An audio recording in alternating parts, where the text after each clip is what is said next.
नमस्कार दर्शकों, बात आज के चैनल के कार्यक्रम खबरदार खबरों में आपका स्वागत है। आपको बता दें कि इस कार्यक्रम में हम आपको देश दुनिया की दमदार खबरें संक्षिप्त में बताएंगे। तो लीजिए आज की खबरदार खबरें। अयोध्या में सरयू नदी के तट पर कल देर रात दीपोत्सव के अवसर पर 2 विश्व रिकॉर्ड बने। एक साथ सबसे अधिक लोगों द्वारा आरती और सबसे अधिक दिए जलाने के 2 गिनीज वर्ल्ड रिकॉर्ड बनाए गए हैं। सरयू नदी के तट पर 55 घाटों पर 25 लाख से अधिक मिट्टी के दिए एक साथ जलाए गए और 1121 वेदाचार्यों ने एक साथ आरती। महाराष्ट्र में मुंबई के उल्वे में 3 गैस सिलेंडरों में विस्फोट के बाद एक जनरल स्टोर और एक आवास में भीषण आग लग गई। इस बड़े हादसे में 2 बच्चों समेत परिवार के 3 सदस्यों की मौत हो गई है, जबकि एक घायल बताया जा रहा है। हादसे के बाद आसपास के क्षेत्र में मातम छा गया। वहीं प्रशासन ने हादसे की जांच शुरू कर दी है और सरकार ने मृतकों को आर्थिक सहायता पेश की है। बांग्लादेश की अंतरिम सरकार के कानूनी सलाहकार आसिफ नजरुल ने संयुक्त राष्ट्र के मानवाधिकार संगठन के प्रमुख फलक तर्क को जानकारी दी है कि बांग्लादेश के संस्थापक की बेटी पूर्व प्रधानमंत्री शेख हसीना को हत्याओं के आरोप में फांसी दी जाएगी। सिर्फ हसीना ही नहीं बल्कि कोटा सुधार आंदोलन में शामिल हत्यारों को भी मृत्यु दंड दिया जाएगा। इस फैसले से पूरी दुनिया में हंगामा मच गया है। भारत की पूर्व प्रधानमंत्री इंदिरा गांधी की पुण्यतिथि पर उनके पौत्र राहुल गांधी ने उन्हें श्रद्धांजलि अर्पित की। आज सुबह राहुल गांधी दिल्ली स्थित शक्ति स्थल पहुंचे और अपनी दादी इंदिरा गांधी की स्मृति में पुष्प अर्पित किए और उनके योगदान को याद किया। आपको बता दें कि इंदिरा गांधी को उनके साहस और दृढ़ निश्चय के लिए आयरन लेडी के नाम से जाना जाता है।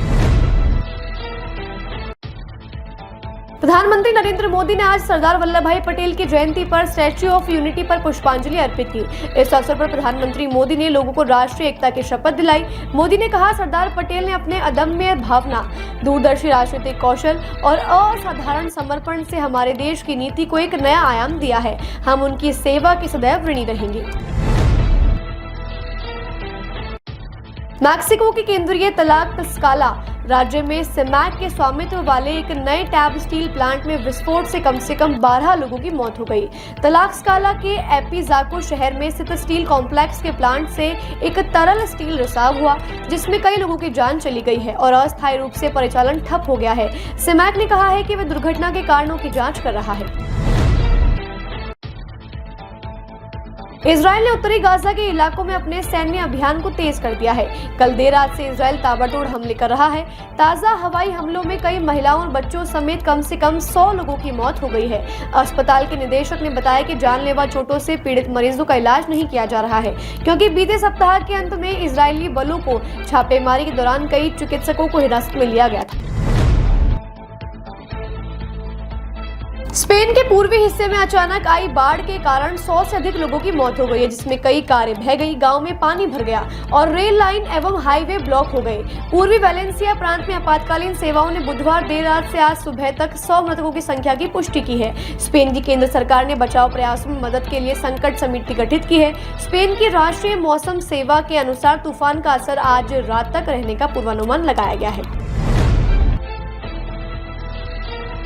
नेशनल कॉन्फ्रेंस और कांग्रेस के विधायकों ने आज गुरुवार को श्रीनगर के SKICC में आयोजित जम्मू कश्मीर स्थापना समारोह दिवस का बहिष्कार किया। प्रशासन ने आज इसे यूटी स्थापना दिवस के रूप में मनाया था, जिसमें मुख्य अतिथि उपराज्यपाल मनोज सिन्हा थे। कार्यक्रम के लिए ब्यूरोक्रेट्स के साथ नेशनल कॉन्फ्रेंस और कांग्रेस के नए विधायकों को भी निमंत्रण भेजा गया था।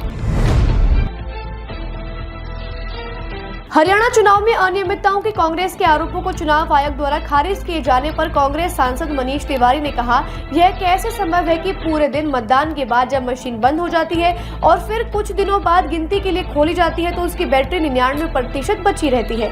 यह विज्ञान के किसी भी नियम को पूरी तरह से खारिज करता है। इतना उपयोग होने के बाद भी मशीन की बैटरी 99% बचे रहना हास्यास्पद है। खबरदार खबरों में आज के लिए बस इतना ही। कल फिर नई खबरों के साथ हम होंगे आपसे रूबरू। नमस्कार।